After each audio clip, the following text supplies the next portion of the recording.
આવતીકાલે એટલે કે 12 જાન્યુઆરીએ સાંજે 6:30 વાગે કોંગ્રેસ અને આમ આદમી પાર્ટીની સીટની વહેંચણી માટે મિટિંગ થવાની છે, જેમાં અલગ અલગ સીટોના બંટવારા પર વાતચીત થવાની છે. પણ અહીં મહત્વનું એ છે કે આ મિટિંગમાં આમ આદમી પાર્ટીનો ખાસ બાર ભરૂચ સીટ પર રહેશે અને આમ આદમી પાર્ટી અને કોંગ્રેસ બંને મળીને ભરૂચ સીટ ઉપર કોઈ નિર્ણય લઈ શકે છે.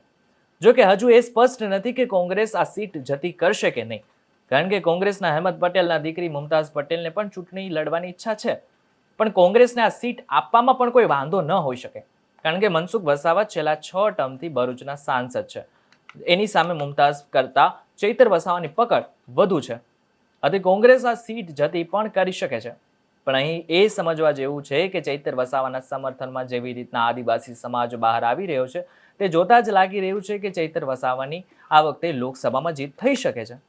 એટલા માટે આમ આદમી પાર્ટી પણ આ સીટને લઈને ઉત્સુક છે, કારણ કે જો તેમને આ એક સીટ પણ ગુજરાતમાં મળે છે તો સોનાની થાળીમાં લોખંડનો ખિલ્લો થશે.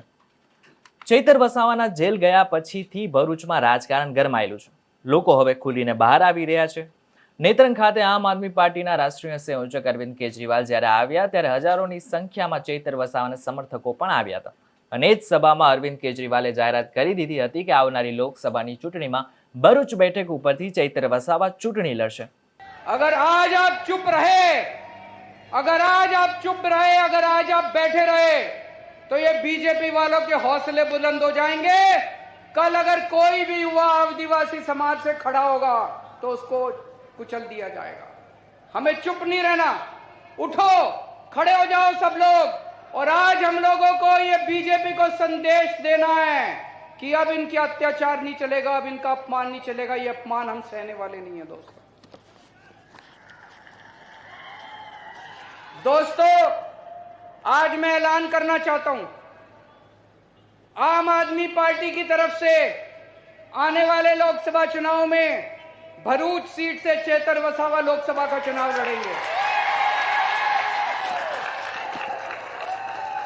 જો કે તેમણે આ જાહેરાત સીટ વહેંચણીની મિટિંગ પહેલા જ કરી દીધી હતી. આવતીકાલની ગઠબંધનની સીટ વહેંચણીની મિટિંગમાં કોંગ્રેસ મેઇન પાર્ટમાં હશે અને પાર્ટી આ મુદ્દાને ઉકેલવા માટે અશોક ગેહલોત, મુકુલ વાસનિક સહિત 5 મોટા નેતાઓની નિમણૂક પણ કરી છે. ત્યારે હવે આમ આદમી પાર્ટી અને કોંગ્રેસ મળીને ચૈતર વસાવા ઉપર કોઈ નિર્ણય લઈ શકે છે.